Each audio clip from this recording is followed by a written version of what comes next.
என் தங்க பிள்ளையே, இன்று இந்த அப்பன் உன் வாழ்க்கையில் பல தடைகள் ஏற்படுவதற்கு செய்வினைதான் காரணமாக இருக்கிறது என்பதை உன் நினைவில் எச்சரிக்கை சொல்லிவிடத்தான் வந்திருக்கின்றேன். ஏனென்றால் ஒரு மாயாவி என்பவள் உன் வீட்டை சுற்றி வந்து கொண்டே இருக்கின்றாள். அவள் ஒரு ஆவியை ஏவிவிட்டு உன் வாழ்க்கையில் எதுவுமே நடக்கக்கூடாது, எந்த காரியம் உனக்கு வெற்றி பெற அடையக்கூடாது, நீ உடலளவில் பாதிக்கப்பட வேண்டும், நோயால் அவதிப்பட வேண்டும் என்று சில எதிரிகளோடு உனக்கு செய்வினையை செய்யப்பட்டிருக்கின்றது. என் அன்பு குழந்தையே, இந்த பதிவானது உன்னை ஆபத்திலிருந்து, அந்த செய்வினையிலிருந்தும் சில எதிரிகளிடமிருந்தும் காப்பாற்றக்கூடிய பதிவாக மாறப்போகிறது.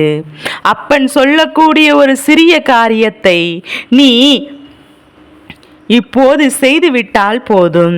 இதுவெல்லாம் உன் வாழ்க்கையில் தடைபட்டு கொண்டிருக்கிறதோ, நீ நோயால் அவதிப்பட்டு கொண்டிருக்கின்றாயோ, உன்னுடைய குடும்ப உறவுகள் எல்லாம் பிரிந்து மற்றவர்கள் பேச்சை கேட்டுக்கொண்டு உன்னுடைய குடும்பத்திலேயே பிரச்சனைகள் கொண்டிருக்கின்றார்கள் அல்லவா?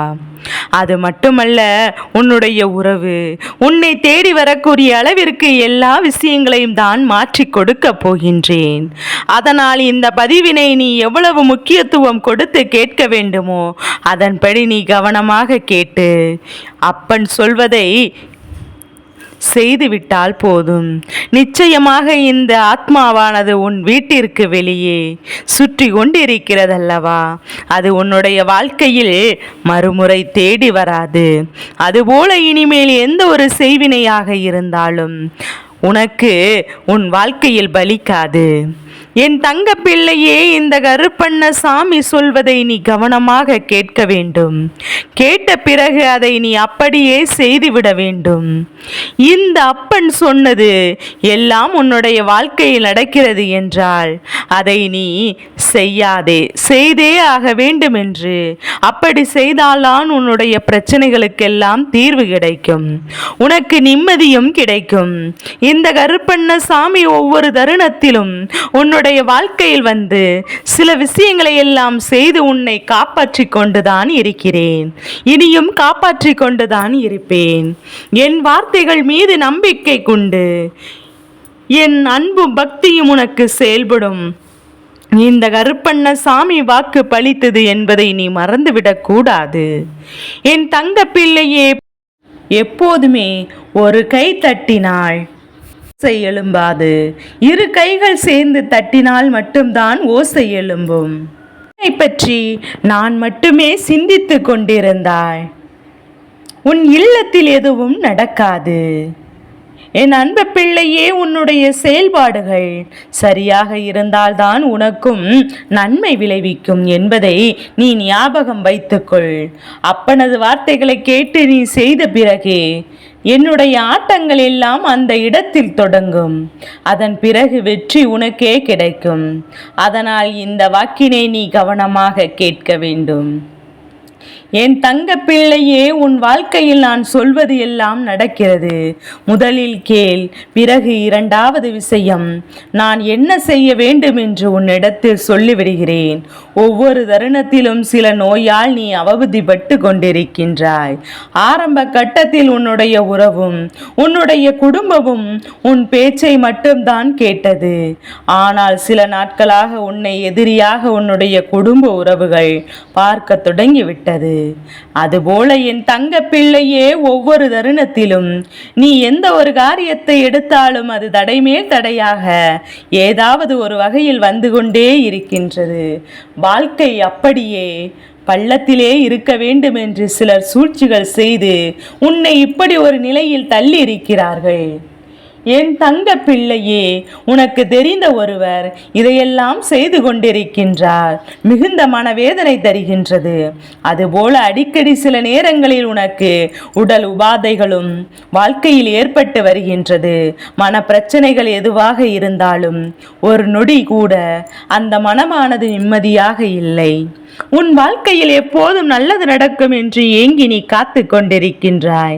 உன்னை சுற்றி இருக்கின்ற யாருமே உனக்கு உதவிகரமாக இல்லை, உபத்தரமாகத்தான் அமைந்து சில விஷயங்களை செய்து உனக்கு நாள்தோறும் குடைச்சலை கொடுத்து கொண்டே இருக்கிறார்கள். மற்றவர்களுக்கு நீ நல்ல விஷயங்களை சொல்ல போனால் அந்த இடத்தில் தவறாக நடப்பது போல அமைந்து விடுகின்றது.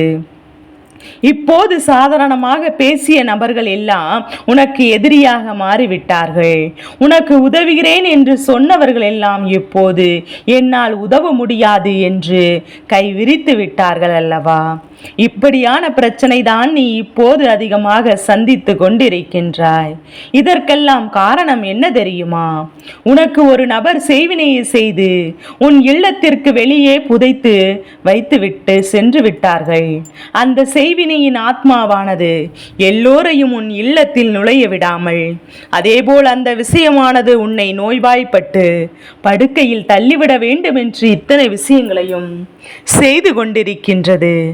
எந்த ஒரு நல்ல காரியத்தையும் உன் இல்லத்தில் நுழைய விடாமல், நல்ல செய்தியை நுழைய விடாமல் அந்த ஆத்மா காவல் காத்து கொண்டிருக்கின்றது. உனக்கு எந்த விஷயமும் நடக்கக்கூடாது என்று எதற்காக இதை செய்கிறார்கள் என்றால், நீ முன்னேறிவிட்டால் மற்றவர்களை மதிக்க மாட்டாய். அவர்களுக்கு அது பொறாமையாக மாறியிருக்கின்றது. இந்த கேவலமான மனிதர்கள் சொத்துக்காகவும் பணத்திற்காகவும் நகைக்காகவும் பொறாமை என்ற எண்ணத்தோடு இப்படி ஒரு விஷயத்தை செய்து விட்டார்கள். அவர்கள் ஒன்றை மறைத்து விட்டார்கள். என் பிள்ளையே, இப்படிப்பட்டவர்கள் 100 வருஷமாவது நாம் வாழ வேண்டும் என்று எண்ணிக்கொண்டுதான் இதை செய்கிறார்கள். ஆனால் அவர்கள் செய்த பாவத்திற்கு 2 வருடம் கூட சில நாட்கள் இங்கே உயிரோடு இருப்பதில்லை. அதே போலதான் என் தங்க பிள்ளையே, நீ கவலைப்படாதே. உனக்கு செய்த பாவத்திற்கும் நீ பட்ட வேதனைகளுக்கும் நிச்சயமாக அவர்களுக்கு கர்ம வினை அதிகமாக துன்பங்களை கொடுக்க போகின்றது. இந்த கருப்பண்ண சாமியும் அவர்களுக்கு பதிலடி கொடுக்க போகிறேன். உன் வீட்டில் வெளியே சுற்றி கொண்டிருக்கும் அந்த ஆத்மாவை என்ன செய்யலாம் என்று கேட்கின்றாயா?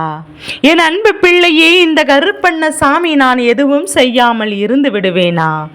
நான் உன் வீட்டில் காவலாக இருந்து கொண்டு இதை அப்படியே கண்டும் காணாமல் விட்டு விட மாட்டேன் என்பதை நீ மறந்து விடாதே. என் தங்க பிள்ளைக்கு எதை செய்ய வேண்டும் என்று எனக்கு தெரியும் அல்லவா? இருந்தாலும் என் அன்பு குழந்தையே, உன் கைகளாலும் சில விஷயங்களை நீ செய்ய வேண்டும். அப்போதுதான் உனக்கு பலன்கள் கிடைக்கும். உனக்கு இந்த பிரச்சனைக்கெல்லாம் தீர்வும் கிடைக்கும் என்பதை நீ மறந்து விடாதே. நான் உன் இல்லத்திலே காவலாக இருந்து கொண்டு அந்த கெட்ட சக்தியை உன் வீட்டிற்குள் நுழைய விடாமல் நான் பார்த்து கொண்டிருக்கிறேன்.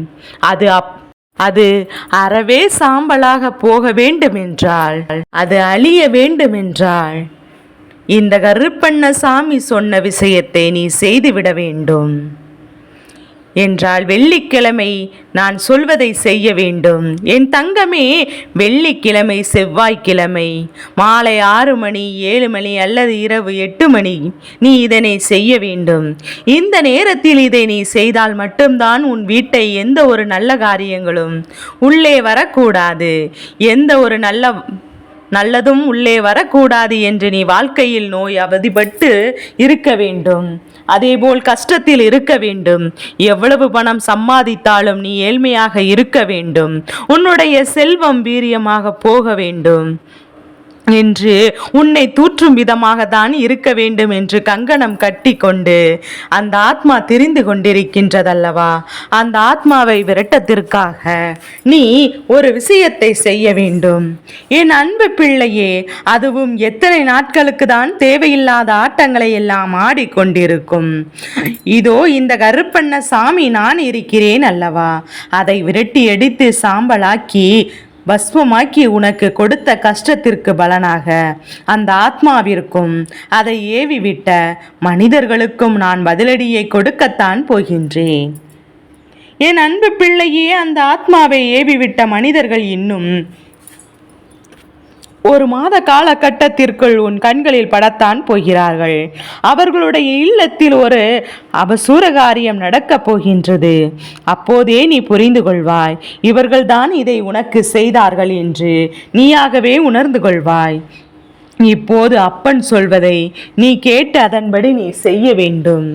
அது 6 மணி 7 மணியோ 8 மணியோ அல்லது அந்த நேரத்தில் இதை செய்ய வேண்டும். உன்னுடைய இல்லத்தில் மஞ்சள் தண்ணீரை கரைத்து ஒரு சொம்பில் எடுத்துக்கொண்டு அதை வேப்பிலையால் உன் இல்லத்தை சுற்றி தூவிவிட வேண்டும். முக்கியமாக உன் வீட்டு வாசலில் அந்த மஞ்சள் நீரை தெளித்து விட வேண்டும். அதன் பிறகு வாசலில் பச்சை குங்குமத்தை வைத்து 2 அகல் தீபங்களை இழுப்பை எண்ணெயையும் பயன்படுத்தி வெண்கடுகை அதில் போட்டு சிகப்பு திரி போட்டு நீ தீபத்தை ஏற்ற வேண்டும். இந்த 2 அகல் விளக்குகளையும் உன் வீட்டில் வாசலில் இருபுறமும் ஏற்றி வைக்க வேண்டும். என் அன்பு குழந்தையே, இந்த கருப்பண்ண சாமியின் புகைப்படத்தை உன் வாசலுக்கு வெளியே சிறிய புகைப்படமாக இருந்தாலும் சரி நீ ஒட்டி வைக்க வேண்டும். இதை மட்டும் நீ செய்துவிட்டால் போதும். வெளியில் இருந்து உனக்கு எத்தனை கஷ்டங்கள் கொடுத்து கொண்டிருந்தாலும் அது யாராக இருந்தாலும் அவர்கள் உன்னுடைய வாசலுக்கு உள்ளேயே உன்னுடைய வீட்டிற்கு அருகிலேயோ வர முடியாது என்பதை நீ புரிந்து கொள்ள வேண்டும். இந்த கருப்பண்ண சாமி அதை அப்படியே வெளியில் விரட்டி விடுவேன் என்பதை நீ நினைவில் வைத்துக்கொள். நீ என்னுடைய புகைப்படத்தை வெளியில் வைத்துவிட்டு அதற்கு நாள்தோறும் தூபதூர ஆதாரணத்தை கற்பூர ஆர்த்தி காண்பித்து நிச்சயமாக நீ வணங்கி வர வேண்டும். அதன் பிறகு எந்த ஒரு கெட்ட விஷயமாக இருந்தாலும் சரி இந்த கருப்பண்ண சாமி உன் இல்லம் தேடி யாரையும் அனுபவிக்க மாட்டேன், யாரும் நுழைந்துவிட முடியாது என்பதையும் நீ தெரிந்து கொள்ள வேண்டும். அது மட்டுமல்ல, உனக்கு இருக்கின்ற எதிரி எவ்வளவு பெரிய எதிரியாக இருந்தாலும் சரி, எத்தனை பெரிய செய்வினை கொண்டு இருந்தாலும் சரி, அவர்களுக்கு அந்த இடத்திலே இந்த அப்பனின் தண்டனை ஆளாக்கி அதை பார்த்து ஓடத்தான் போகின்றார்கள். என் அன்பு பிள்ளையே, இதை நீ நிச்சயமாக கடைபிடிக்க வேண்டும். மஞ்சள் நீரை உன் வாசலில் தெளித்து மஞ்சள் நீரில் உன் வாசலை தெளித்து விட்டு பச்சை குங்குமத்தை வைத்துவிட்டு உன் வாசலின் இருபுறமும் அகல் தீபத்தை ஏற்ற வேண்டும்.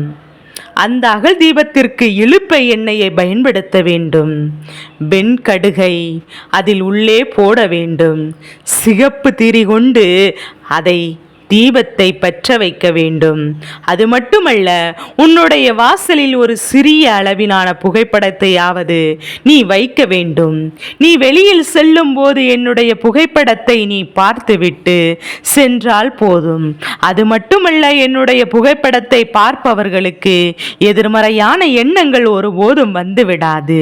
நேர்மறையான ஆற்றல்களும் தன்னம்பிக்கையும் மட்டும் கிடைக்கும் என்பதை நீ என்னை பார்த்து செல்வது உனக்கு மிகவும் நல்லது என்பதை மறந்து விடாதே. இதை மட்டும் நீ சரியாக செய்துவிட்டால் போதும்.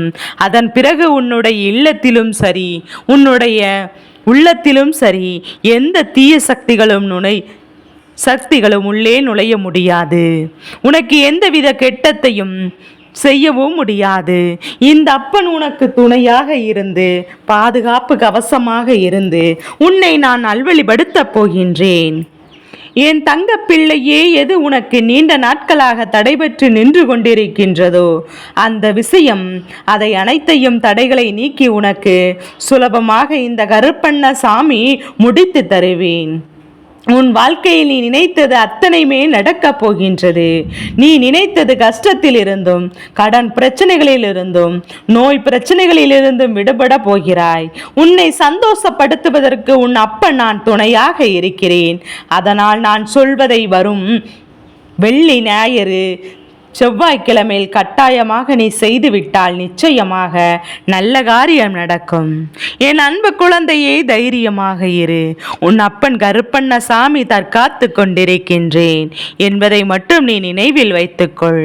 என் தங்க பிள்ளைக்கு இந்த கருப்பனின் ஆசீர்வாதங்கள் எப்போதுமே என் குழந்தைக்கு முழு மனதோடு கிடைத்து கொண்டே இருக்கும்.